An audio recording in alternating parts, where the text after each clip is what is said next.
الحمد لله وكفى وسلام على عباده الذين اصطفى أما بعد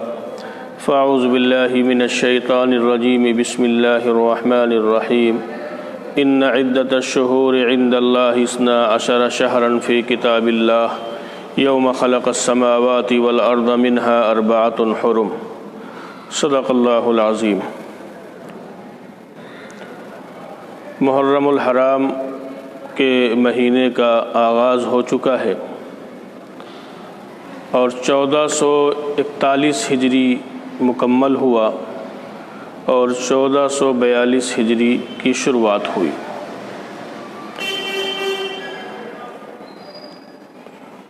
محرم الحرام کے مہینے کی ابتدا ہوئی۔ اس کی سن ہجری کے بارے میں آتا ہے کہ صحابہ اکرام رضوان اللہ تعالی عنہم اجمعین کے پاس اپنا کوئی کیلنڈر نہیں تھا، تو حضرت عمر رضی اللہ تعالیٰ عنہ کے دور میں یہ بات آئی کہ امیر المؤمنین اگر ہم کوئی خط و کتابت کہیں کرتے ہیں، کچھ لکھتے ہیں، بھیجتے ہیں تو اس پر ہماری کوئی تاریخ نہیں ہوتی ہے، اس لیے ہمارا اپنا کوئی کیلنڈر ہونا چاہیے۔ تو چنانچہ صحابہ اکرام سے رائے لی امیر المؤمنین سیدنا عمر ابن خطاب رضی اللہ تعالیٰ عنہ نے۔ تو کچھ لوگوں نے یہ رائے دی کہ آپ کی پیدائش سے، آپ صلی اللہ علیہ وسلم کی پیدائش سے کیلنڈر بنایا جائے۔ تو اس پر بعض لوگوں نے یہ کہا کہ بھئی یہ حضرت عیسیٰ علیہ السلام اور دیگر لوگوں کی پیدائش پر لوگ الگ الگ کیلنڈر لوگوں نے بنایا ہے، تو لہذا پیدائش کو مناسب نہیں، یہ غیروں کا طریقہ ہے۔ پھر اس کے بعد میں بات آئی کہ آپ کی جو وفات ہے تو اس وفات سے ہم اپنا کیلنڈر بنائیں۔ تو صحابہ اکرام نے کہا کہ جب کچھ لکھا جائے گا اور پھر آپ کی وفات کا تذکرہ ہوگا تو صحابہ اکرام کے لیے قلم کا چلانا بڑا مشکل ہو جائے گا، چونکہ صحابہ اکرام رضوان اللہ تعالیٰ عنہم اجمعین کو بے پناہ محبت تھی رسول اللہ صلی اللہ علیہ وسلم سے۔ تو حضرت علی رضی اللہ تعالیٰ عنہ کی رائے یہ آئی کہ ہجرت سے اس کی شروعات کی جائے، جو ہمارا سن ہو وہ ہجرت سے ہو۔ چنانچہ حضرت عمر رضی اللہ تعالیٰ عنہ نے باقاعدہ جو سن ہجری متعین فرمایا وہ ہجرت سے اس کی شروعات کی، اور جو کہ ہجرت محرم کے مہینے میں نہیں ہوئی تھی، لیکن رسول اللہ صلی اللہ علیہ وسلم نے ہجرت کی تیاری وہ محرم سے شروع کر دی تھی، اس لیے محرم سال کا پہلا مہینہ قرار پایا اور سن ہجری کا پہلا مہینہ محرم الحرام قرار پایا۔ تو اس کے بہت سے پس منظر ہیں لیکن مجھے اس پر نہیں جانا۔ تو گویا یہ ہمارا ایک اسلامی کیلنڈر ہے اور ہمارا یہ سال ہے اسلامی، اور پھر اسی سے تمام ہمارے عید، بقرعید اور رمضان کے روزے اور طلاق کے بعد عدت اور شوہر کے انتقال کے بعد بیوی کی جو ہے بیوہ کی عدت، ان تمام چیزوں کا تعلق جو ہے وہ اسی سن ہجری سے یعنی اسی اسلامی مہینے سے ہوتی ہے۔ تو حضرت عمر رضی اللہ تعالیٰ عنہ نے سن ہجری کا قیام حضرت عمر رضی اللہ تعالیٰ عنہ نے کیا اور مسلمانوں کو ایک کیلنڈر ملا، لیکن اللہ کا کہ وہ عمر ابن خطاب جنہوں نے سن ہجری کی بنیاد ڈالی، ان کی جو شہادت ہوئی وہ اسی یکم محرم الحرام کو سیدنا عمر رضی اللہ تعالیٰ عنہ کی شہادت کا واقعہ پیش آیا، اور یکم محرم کو سیدنا عمر ابن خطاب رضی اللہ تعالیٰ عنہ شہید ہو گئے۔ حضرت عمر رضی اللہ تعالیٰ عنہ کے بے شمار فضائل ہیں۔ پیغمبر صلی اللہ علیہ وسلم نے ان کے بارے میں فرمایا کہ لو کان بعدی نبی لکان عمر، کہ اگر میرے بعد کوئی نبی ہوتا تو وہ عمر ہوتے۔ حضرت عمر رضی اللہ تعالیٰ عنہ کے بارے میں فرمایا کہ عمر جس راستے سے گزرتے ہیں شیطان وہ راستہ بدل دیتا ہے، وہ راستہ چھوڑ دیتا ہے۔ اور بہت سی قرآن کی ایسی آیات ہیں جو حضرت عمر رضی اللہ تعالیٰ عنہ کی جو مرضی تھی اور جو رائے تھی، اسی رائے پر اللہ تبارک و تعالیٰ نے قرآن کریم کی بہت سی آیات کا نزول فرمایا، اور بہت سی آیات اللہ تبارک و تعالیٰ نے قرآن کریم میں نازل فرمائی۔ جو رائے سیدنا عمر ابن خطاب رضی اللہ تعالیٰ عنہ کی تھی، اسی رائے کے مطابق قرآنی احکام اللہ تبارک و تعالیٰ نے نازل فرمایا۔ دوسری اگر ایک بات کہی جائے کہ جتنے صحابہ اکرام تھے وہ تمام صحابہ اکرام کو تو اسلام کی ضرورت تھی، ان تمام صحابہ اکرام کو تو نبی صلی اللہ علیہ وسلم کی ضرورت تھی، لیکن عمر ابن خطاب رضی اللہ تعالیٰ عنہ وہ ایک ایسے صحابی ہیں اسلام کو جن کی ضرورت تھی۔ چنانچہ اللہ کے رسول حضرت محمد رسول اللہ صلی اللہ علیہ وسلم نے حضرت عمر رضی اللہ تعالیٰ عنہ کو اللہ سے مانگا تھا، تو گویا اسلام کو اور پیغمبر صلی اللہ علیہ وسلم کو حضرت عمر رضی اللہ تعالیٰ عنہ کی ضرورت تھی۔ یوں کہا جائے، دوسرے لفظوں میں یوں کہا جائے کہ جتنے صحابہ ہیں وہ تمام کے تمام صحابہ اکرام نبی کے مرید ہیں،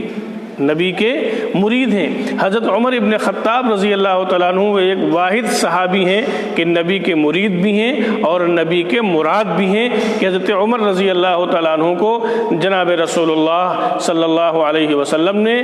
اللہ سے مانگا تھا۔ اور حضرت عمر رضی اللہ تعالیٰ عنہ جب اسلام میں داخل ہوئے ہیں اور اسلام کو قبول کیا ہے تو پھر علی الاعلان 39 لوگ، اس سے پہلے آپ سے پہلے 39 لوگوں نے ایمان کو قبول کیا تھا، لیکن چھپے رہتے تھے، حالات ایسے تھے، حالات سازگار نہیں تھے، لیکن حضرت عمر رضی اللہ تعالیٰ عنہ جب اسلام میں داخل ہوئے تو کھلم کھلا نماز بھی پڑھی گئی اور آپ نے اپنے کلمے کا، اپنے اسلام کے لانے کا اظہار بھی فرمایا۔ تو حضرت عمر رضی اللہ تعالیٰ عنہ کے اگر فضائل بیان کیے جائیں تو بے شمار فضائل ہیں حضرت عمر رضی اللہ تعالیٰ عنہ کی، قرآن و حدیث پاک کے اندر اور سیرت کی کتابوں کے اندر اور اسلامی تاریخ میں حضرت عمر رضی اللہ تعالیٰ عنہ۔ ایک اہم بات کی طرف میں اشارہ کرتا ہوں کہ آج اس گئے گزرے دور میں، یعنی 1450 سال ہو گئے، اس کے بعد میں گئے گزرے دور میں اگر دیکھو، کسی کو اگر کوئی آدمی اپنی بیٹی کا نکاح کرنا چاہتا ہے تو وہ چاہے کتنا ہی خراب ہو، لیکن وہ اپنا داماد کس کو بنانا پسند کرے گا؟ بھائی دیندار آدمی ہو، اچھا آدمی ہو، چاہے وہ خود جواری اور شرابی ہو، لیکن اگر اپنی بیٹی کا مسئلہ آئے گا تو وہ یہ کہے گا کہ بھائی ہمارا داماد وہ دیندار ہو، اچھا ہو، با اخلاق ہو، اس کی وہ کوشش کرتا ہے۔ دوسری بات یہ ہے کہ حضرت عمر رضی اللہ تعالیٰ عنہ مراد نبی ہیں، اور حضرت فاطمہ اور حضرت علی رضی اللہ تعالیٰ عنہ کے داماد بھی ہیں حضرت عمر رضی اللہ تعالیٰ عنہ۔ آج اس چیز کو بیان نہیں کیا جاتا، آج اس چیز کو بتلایا نہیں جاتا کہ حضرت عمر رضی اللہ تعالیٰ عنہ حضرت علی رضی اللہ تعالیٰ عنہ اور حضرت فاطمہ رضی اللہ تعالیٰ عنہ کے داماد بھی ہیں۔ اور جب حضرت فاطمہ کی بیٹی حضرت ام کلثوم سے حضرت عمر رضی اللہ تعالیٰ عنہ کا نکاح ہو رہا تھا تو حضرت عمر رضی اللہ تعالیٰ عنہ نے ان کی مہر جو متعین فرمائی وہ 40,000 درہم متعین فرمائی، اور وجہ کیا بتلائی؟ کا مزاج زیادہ مہر کا نہیں تھا، لیکن وجہ بتلائی کہ یہ فاطمہ اور حضرت علی کی بیٹی ہے، اور اپنی خلافت کے زمانے میں حضرت عمر رضی اللہ تعالیٰ عنہ نے اپنی تمام بیویوں کو طلاق دے دیا تھا جو اور بیوی تھیں، لیکن حضرت ام کلثوم کو طلاق نہیں دیا تھا، حضرت ام کلثوم کو طلاق نہیں دیا تھا۔ خلافت کے کام کی وجہ سے کہ کوئی دشواری نہ آئے تو اور بیویوں کو فارغ کر دیا تھا، لیکن حضرت ام کلثوم رضی اللہ تعالیٰ عنہ جو حضرت علی اور حضرت فاطمہ کی بیٹی ہیں، حضرت عمر رضی اللہ تعالیٰ عنہ کے نکاح میں اخیر تک رہیں۔ تو یہ تعلق تھا حضرت علی رضی اللہ تعالیٰ عنہ سے حضرت عمر رضی اللہ تعالیٰ عنہ کا، یہ رشتہ تھا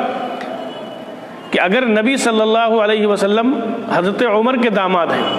حضرت عمر رضی اللہ تعالیٰ عنہ کی بیٹی حضرت حفصہ رضی اللہ تعالیٰ عنہ وہ حضور صلی اللہ علیہ وسلم کی بیوی ہیں، ہم سب کی ماں ہیں،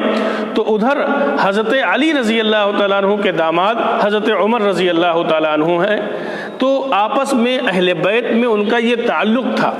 اب اگر کوئی شخص اہل بیت سے محبت کا دعویٰ کرے اور حضرت عمر رضی اللہ تعالیٰ عنہ سے بغض رکھے تو گویا وہ اہل بیت کبھی نہیں ہوا۔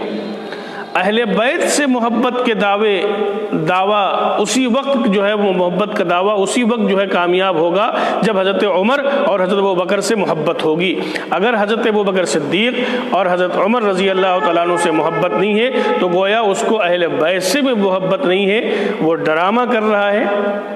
اور بہرحال حضرت عمر رضی اللہ تعالیٰ عنہ 22 لاکھ مربع میل کے پر ان کی حکومت تھی، 22 لاکھ مربع میل پر حضرت عمر رضی اللہ تعالیٰ عنہ اس کے حکمراں تھے۔ اور صورتحال کیا تھی کہ وہ چادر یا کرتا جس کو پہنتے تھے اس پر 17 پیوند لگے ہوتے تھے حضرت عمر رضی اللہ تعالیٰ عنہ کے لباس پر، تواضع کا، عاجزی کا اور انکساری کا یہ عالم تھا حضرت عمر رضی اللہ تعالیٰ عنہ کا۔ تو بہرحال آج کا جو دن ہے یکم محرم الحرام، تو سیدنا عمر ابن خطاب رضی اللہ تعالیٰ عنہ کی شہادت کا واقعہ پیش آیا، اور یہ محرم الحرام کا مہینہ ہے، یہ رونے اور دھونے کا مہینہ نہیں ہے، یہ نوحہ اور ماتم کا مہینہ نہیں ہے، بلکہ یہ تو حرمت والا مہینہ ہے۔ جو میں نے قرآن کی آیت پڑھی تھی کہ جب اللہ نے آسمان و زمین کو بنایا